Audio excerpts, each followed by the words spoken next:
You're listening to the Huddle Up Podcast with Chad Jensen and Zack Kelberman. Join Broncos Country's deep divers at milehighhuddle.com and sound off. And now it's time to drop some knowledge.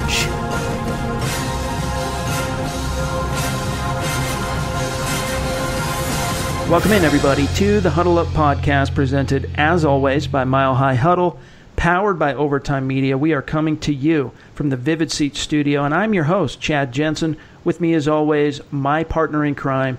You know him, you love him, as the lead NFL writer for Heavy.com.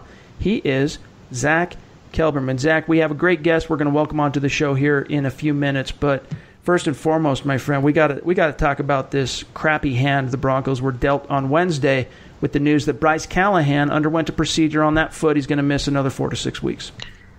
I don't want to say it, but I think the Broncos got themselves a lemon. I might be overreactionary there, but he's barely practiced. He got a $21 million deal. And I have to wonder, looking back on in hindsight, if the Broncos don't regret giving that money to Chris Harris Jr., who's played really good this season, and Callahan's been invisible. It's very frustrating that they devoted so many resources and cleared a spot for this guy to start and potentially succeed, Chris Harris Jr., and he can't even get on the field. I mean, there's a reason why Chicago let him go, and we're starting to see it come out. You know, I didn't realize, and this is bad on me as a guy covering this team, I knew he broke his foot. We knew he finished last year on IR, missed the final 2 games. I didn't realize he actually had surgery on that foot. So that calls into question a little bit the decision-making there. And you have to wonder in free agency, who was pounding the table more for Callahan? Was it? I mean, we know Fangio was kind of the in there, obviously. That's probably what started the conversation. But who was actually pounding the table? Who was trying to drive home that deal? If you're Vic Fangio, it's extremely disappointing. In fact, on Wednesday, he talked about how, Callahan's injury has affected his original vision for the defense. He said, quote, "It's definitely had an impact. Kareem Jackson, we had envisioned playing safety, and that's where he got most of his preparation in the offseason and in training camp. He's playing nickel now. Chris Harris Jr. we had envisioned as playing nickel, and he's playing corner now. In Kareem's case, he didn't have a lot of nickel practice during the offseason and preseason. He's still learning on the job. He knows what to do. He's experienced, but there's been a play or two that he didn't play correctly, and it's no fault of his own. He just hadn't been on the job enough for us," close quote.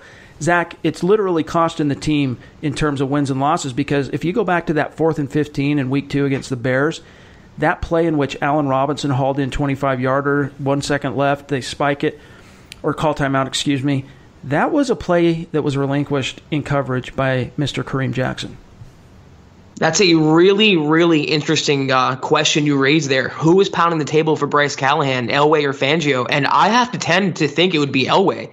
Just based off the fact that the Broncos showed no interest in Adrian Amos and they showed little interest in Callahan before he got to the second wave of free agency, and we're seeing why he even made it that far. I mean, this foot has been an issue. You don't let good players, good cover corners, slot corners at that, go in their prime. And for $21 million, the Broncos got themselves a steal, a bargain, but there's reason why Callahan was in the bargain bin. And it's starting to come out in the wash, as you like to say, Chad. So I have to think it's Elway wanting to rebuild this defense and getting back to that 2015 no-fly zone glory year, and also sending a message to Chris Harris Jr., because we know how contentious that was, saying, listen, we got your replacement on the roster. It's not going to cost that much. You either, follow our guidelines here, but accept what we pay you, or, we got your guy to replace you. We still got a lot to get to today. We're going to welcome in our guest here in just a few minutes, Mr. John Shipley of JaguarMaven. First, a couple of quick matters of business. You guys, make sure you're following the show on Twitter at HuddleUpPod. That's how you keep your finger on the pulse of what's happening with the show in real time. Don't forget to get your reviews in and give us a 5-star rating on Apple Podcasts if you like what you hear. And in so doing, you enter yourself into our monthly drawing at the end of this month. We will give away some Mile High Huddle and Huddle Up Pod swag to a couple of randomly drawn reviewers on Apple Podcasts, so take care of that business. This is the Overtime Podcast Network. All right, Zack, before we welcome on John, I just want to talk about where the Broncos go from here. Sans Callahan, I mean, we've kind of seen how it's played out these first 3 weeks.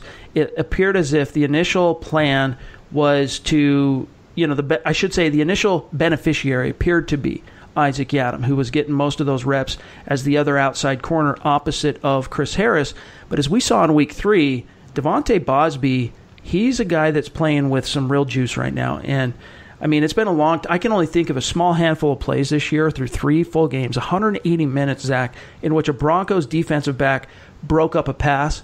Devontae Bosby did it twice, both of which were on third down in Week 3, both of which came against Aaron Rodgers, which is no mean feat. I mean, that's if you can do that against Aaron Rodgers, you're doing something right. I'm hoping, Zach, that's a trend. Vic Fangio's been talking about it, but if Bosby is a player ascending as he appears to be, and the Broncos are wise to that, and they start playing him a lot more than they've been playing Isaac Yiadom, I think they can get by as Callahan is recovering from this procedure, which, by the way, this was a procedure that Fangio said, quote, was to, quote, promote healing. So I think Bosby, if they get him on the field, they might be able to weather this storm. I'm totally with you there, and Bosby was such a refreshing change, seeing, like you said, a Broncos cornerback make plays on the ball, and I thought he brought a lot of life to this defense that's been kind of struggling to find their own the first couple of weeks. But based on what Fangio said, I mean, he said he played fine, which wasn't a resounding compliment. He said that he missed some tackles. He said that the Packers missed some big plays in Bosby's coverage that would have happened in a normal situation. He doesn't seem that overly thrilled or overly impressed, and if I had my guess, it would be that Yiadom's going to be out there with Bosby kind of splitting reps still. I don't think they're ready to bench Yiadom just yet. If I were the Broncos, I would. I think Bosby fits better in the system. I've been saying since they got him. He has the length. He has the mentality. I think he fits better in Fangio's defense. I like to see him play more snaps. I don't know about replacing Callahan. I mean, that's a pretty tall task, and I think having that slot guy locked down that part of the field, that's a big loss for them. But if they can just get some consistency from their dime guy, that'll go a long way to helping the overall pass defense. You're right. He's officially the longest corner on the team. He's 6'2". Yiadom is just behind him at 6'1". They both bring some intriguing length, and with Yiadom, you love the physicality, but I don't know if it's just a struggle to fit into Fangio's system.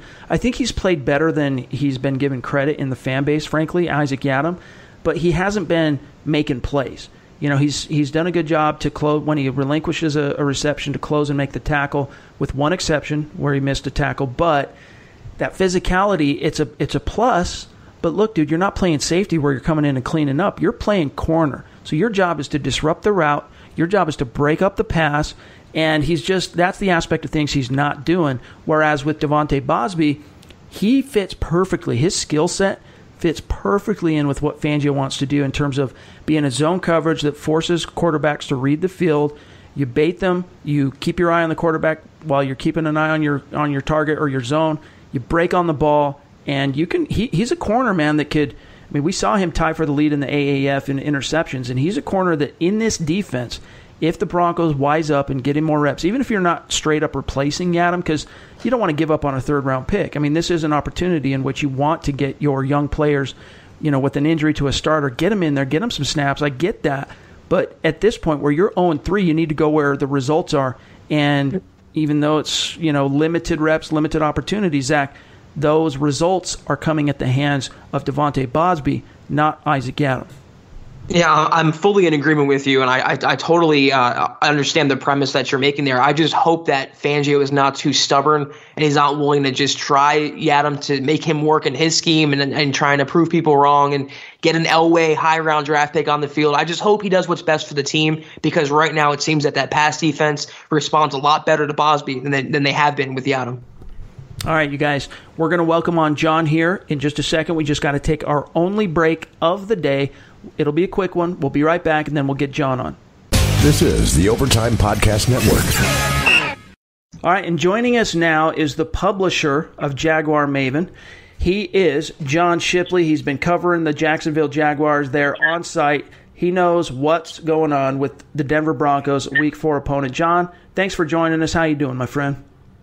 Hey, man, I'm doing great. Thanks for having me on. I was really excited when you asked me, just because I know the respect that your side has with your guys' readers, and I'm just stoked to be on it for this show. We're excited to have you, man. We're trying to get the skinny on this Jaguars team. To me, that's very similar to the Broncos, where they seem like they should be a better team than what their record reflects. But what I wanted to get into is, what's the mood like currently in Jacksonville? Because you finally get rid of Blake Bortles down there, and that the team moves on, and they get big you-know-what Nick Foles from Philadelphia to come in, and everything's looking like, hey, that's all we were needing. We were only missing that quarterback.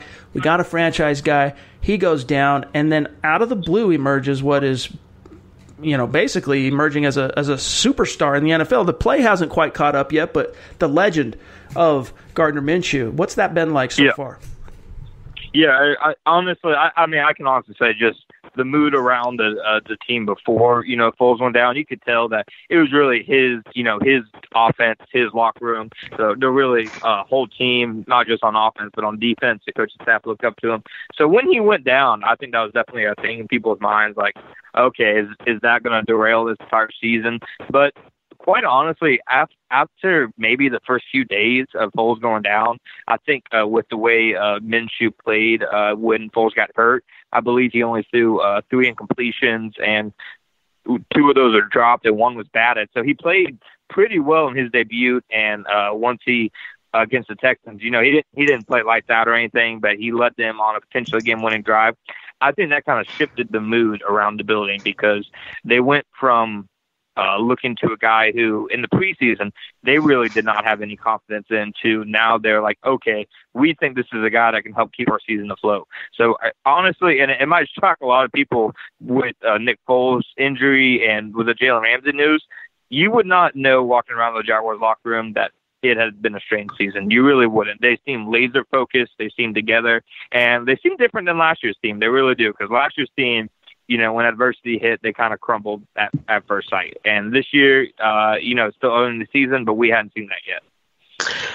John, speaking of the offense, a lot of Broncos fans are coming into this game. It's obviously a must-win for Denver. They cannot fall to 0-4 and expect to make a playoff push. They're at home. They're facing what's a less formidable opponent than the last couple opponents they've played. But this Jaguars offense with Minshew, with a less than stellar receiving core, I believe, with a running game that's not really doing a lot of work with Fournette right now, give Broncos fans the overall scouting report on the Jaguars offense. What should scare Denver's defense, and what should Denver be licking their chops about when facing Jacksonville on Sunday? Yeah, for sure. Well, I think just going to the strengths of Jacksonville defense, offense coordinator John DeFilippo, I can never pronounce his name. I'm just going to call him Flip. He's done a really good job of kind of changing the scheme around Minshew. They do a lot of short, quick passing, and because of his accuracy, they're normally able to stay in rhythm. And then, surprisingly, they've been a pretty good vertical team since he's joined. I believe they have 6 passes over 20 yards in the last 2 games. And the biggest playmaker on the perimeter that should scare Denver fans is the guy that's kind of been on the receiving end of a lot of those, and that's second-year receiver DJ Chark. Chark was a second-round pick coming out of LSU in 2018, and his first season, he just frankly, he didn't look like an NFL player yet. He looked like he was still learning how to swim. He really couldn't catch. He couldn't run routes, but this year he has looked like a wide receiver 1 in the making. He's ran good routes. He's made contested catches. He's scored a touchdown in every game. And if there's any one player on the Jaguars offense that just scared Denver, it'd probably be DJ Chark. On the flip side, the offense has not utilized the middle of the field whatsoever, and that's probably, I would attribute that to, they have one of the worst tight end depth charts, I'd say, in the entire league, if not the worst. And their most intriguing tight end, rookie Josh Oliver, third-round pick out of San Jose State, he has not even played a snap yet this season because he's been dealing with a hamstring injury. He returned to practice this week, so he might play this Sunday, but you really, concerning the tight ends, Denver fans have nothing to worry about that kind of threat. And then you mentioned the run game has been unable to get going. I really do think this could be a get-right game for Denver's defensive line because the Jaguars' offensive line, while it's been good in pass protection, it's been putrid in run blocking. And guys like left guard Andrew Norwell and right guard A.J. Cann are some of the highest-paid guys on the line, but they've just been getting beat repeatedly this season. So I think if there's any area that Denver is likely to win in, it would be against the Jaguars' running offense. I'm looking at the defensive numbers here for the Jags, and there's 2 statistics, John, that really jump out to me. And the first is they're leading the NFL in sacks. So they've, through 3 games, posted 13 sacks. And then the other one is their red zone percentage. As a defense, they're only allowing opponents to convert touchdowns in the red zone 40% of the time, which is good for 5th best in the NFL. So it tells me that, they can get after the quarterback, and, what they bend, they don't break in the red zone. They're doing a good job of keeping guys out of there.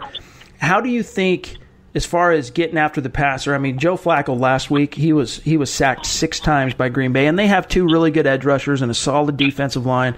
That Packers defense is their legend is growing, but Joe Flacco, man, he has emerged. I guess it's no secret, everyone knows this, but for Broncos fans, it's really hit home that, he's easy to sack. Let's just put it that way. Zach refers to him as the 34-year-old pocket statue, right? Do you think that's going to be an opportunity for this Calais Campbell and that D-line in Jacksonville to get after him? Yeah, I really do. And when it kind of brings me back to 2017, the Jaguars played the Ravens in London, and I believe the Jaguars were 1-1 or 1-2 or something like that at the time. And their defense, other than an outstanding opening game against the Houston Texans, hadn't really gotten national attention yet. After that game against the Ravens, it did, just because they were able to harass Flacco because of his immobility. So when I was reviewing some of the Broncos' past few games, I kind of, more or less, as you know, saw the same. He's not a guy that's going to be able to create in the pocket and evade pressure. So I think they've matched up well with him in the past, and they have a lot of the same guys in Calais Campbell and Yannick Ngakoue. So I think their pass rush should be able to do a good job this week. And then I think rookie Josh Allen is honestly quickly developing into one of their more dangerous pass rushers, even though he's on a star-studded rest of the defensive line. So I do see this week as a good matchup for them. There's other parts of the Broncos offense that I think should worry them, but I don't think the ability to generate stacks should be one of those. Since we're on the topic of defense, it's sounding like Jalen Ramsey is going to be away from the team, tending to the birth of his child, meaning he's not going to play. He's not going to play Sunday. What is his replacement plan looking like? What is their Jaguars going to do in the secondary? How much of a downgrade is that for Jacksonville, and how much of an upgrade is that for Joe Flacco, who's struggled the last couple of weeks, but he has weapons who can take teams over the top? Emmanuel Sanders, Noah Fant. How is it going to help Denver's offense with Jalen Ramsey out of the picture? Yeah, for sure. Absolutely. This is actually going to be Ramsey's first time he has not suited up for a game since the day he was drafted. So this is kind of going to be new territory for Jaguars defense coordinator Todd Wash. Behind him, the Jaguars' third cornerback that they have, who kind of backs up Ramsey and A.J. Boye on the perimeter. His name is Trey Herndon. He's a second-year corner out of Vanderbilt who made the team last year after being undrafted. And he had a lot of rookie growing pains. And then in week 2, he was thrown into his first NFL start, notified a day before they played the Houston Texans this year because A.J. Boye had some hip issues. And he didn't play lights out, but he did a real solid job against Will Fuller. I believe he held him to 3 catches on 7 targets for about 40 yards. So he's a player that, at the very least, he didn't look like he was completely out of his element. But when it comes to Jalen Ramsey, he's the best player on their entire team. He's a guy that can create game-changing plays for them. And for a defense that has struggled to make turnovers happen so far this season and last season, anytime Jalen Ramsey's not on the field, that's a big downgrade. I don't think Herndon is a player that will have major issues whatsoever, but he's just not in Ramsey's league, and that will certainly open things up for Flacco. I got a chance to talk to Gardner Minshew at the Combine this past spring, and up until that point, of course, playing in the Pac-12, I knew who he was. I was familiar with him. It was 1 year at Washington State. I was at least had a base familiarity with him, but after talking to him in person and just seeing kind of his focus and his, charisma, his presence, I went back, watched the tape kind of with a different perspective. And what came out of that was I was hoping the Broncos would look at him in the middle rounds. And Jacksonville, of course, they took him in the 6th round. But I wanted to get your thoughts on what Vic Fangio had to say about Minshew. He talked quite a bit about him on Wednesday. One of the things he said, John, is that when I watch Minshew play, I don't see a rookie. This guy is very excellent in making decisions, close quote. And I think that he speaks for a lot of people. Minshew does not seem to be overwhelmed. He doesn't seem to be struggling to read the field. His completion percentage is through the roof. What's your take on Minshew? Yeah, and that's really been kind of the first thing that kind of caught my eye when he took over for Foles, and something that really took me by surprise because I mentioned it briefly before, but he's just a different guy since the preseason. And I think a big part of that is he's actually playing with starters around him now. But it's weird to see a rookie step into a situation cold off the bench like that. He had no idea he was going to play at all this year. It was full team. And for him to come off the bench like that and to look poised and composed and really every snap he's taken since then, I think it says a lot about his mental makeup, which is, really the big thing that people pointed to as one of his strengths when he was coming out. I think he really has done a tremendous job of being able to play mistake-free and within the offense. I think a good example was last week against the Tennessee Titans. They were facing, about a 2nd and 15, and if they didn't get a few yards, they weren't going to be in field goal range. It'd be a 17-7 game. It'd still be within close. Titans would be able to maybe fall back. And instead of taking the big play to try to get the first down, he made the smart veteran play, dumped it off to Leonard Fournette, and got the team into field goal range. It's plays like that I think have said a lot about him. And I'm just off the top of my head, I don't think he's thrown a pass this year that I was like, why did he throw that? That's just a terrible decision. And after watching Blake Bortles for 5 years, that is quite the quite the change. Right. John, I kind of want to just take your temperature, so to speak, about the Jaguars. Going to this game, obviously, more is on the line, and Denver is a more desperate team than Jacksonville at this point. But what is one reason, if Jacksonville wins this game, that you think would give them the advantage? And what's one reason you think they would lose this game in Denver? Yeah, for sure. I think one thing that could give them the advantage is it's a defense that is playing with a chip on the shoulder and so momentum. They they got really humbled by the Chiefs in Week 1, and I think that sent them kind of a message throughout the locker room because since then they've given up 20 points in 2 games. All 14 of their sacks have came over the last 2 games, and they've just played like a different unit since Patrick Mahomes hung 40 points on them in Week 1. So I think a big reason if they do win the game would be the defense continuing its recent performances and continuing to play with an energy and intensity that they've turned up the last few games.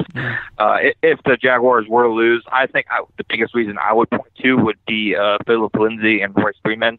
The Jaguars have just had issue after issue with defending the run, even in their most dominant defensive years in 2017. And even though they contained Derrick Henry last week, I think Lindsay is the type of player that could really, really give them issues, especially if middle linebacker Miles Jack doesn't play, and he's currently in the concussion protocol. So I think if I had to pinpoint one thing that would force the Jaguars' loss, it'd be Lindsay putting the offense on his shoulders. This is a team for us, the Denver Broncos in 2019, that have been, it's really hard to get a beat on exactly what this team is. As I mentioned at the top of this conversation, it's like they appear to have more talent and better coaching than their record reflects. And so usually what we do as a site is on Fridays we publish an article at milehighhuddle.com, the Mile High Roundtable, where we all go through and we make our picks.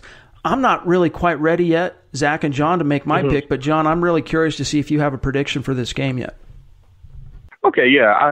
Honestly, I've been fighting with this one all week, and I'm not even going to call this my final prediction because who knows? Maybe I might feel differently Friday, but this has kind of been building over the last day or so. I'm honestly going to go 2017 Denver because I think they're going to be playing, like you said, they're playing with really more desperation. They want to get a win for Coach Fangio. And I think the strengths of Denver's team, which is running the ball, and some of the playmakers in their defense, I think those match up well against the issues that Jacksonville is having right now. So as of right now, I'll go ahead and go with a Denver 3-point win. All right, you guys, you heard it here first from John Shipley of JaguarMaven.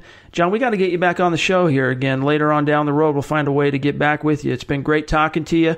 You guys find him on Twitter @_John_Shipley. He's a great follow, very knowledgeable football analyst, and, of course, credentialed journalist there covering the Jacksonville Jaguars. John, thank you for joining us. Chad, thanks for having me on, guys. I really enjoyed talking to both of y'all, and I hope y'all have a good rest of your weekend. Enjoy the game on Sunday, because I really do think it's going to be an interesting matchup between the two teams that are really built similarly. Amen. Thanks, my friend. This is the Overtime Podcast Network. All right, Zach, great conversation with John. Well, like I said, we'll have to get him back on the show here down the road, and maybe it's in the off season talking draft or something. But great conversation, guys. That's going to do it for today, though. We got to keep this one a tight episode. Make sure you're following the show on Twitter at HuddleUpPod. You can find my partner here, Zack Kelberman, on Twitter at Kelberman NFL. Myself at Chad and Jensen. Stay tuned. We'll be back tomorrow with the Mile High Mailbag. For Zack Kelberman, I'm Chad Jensen. We'll talk to you then.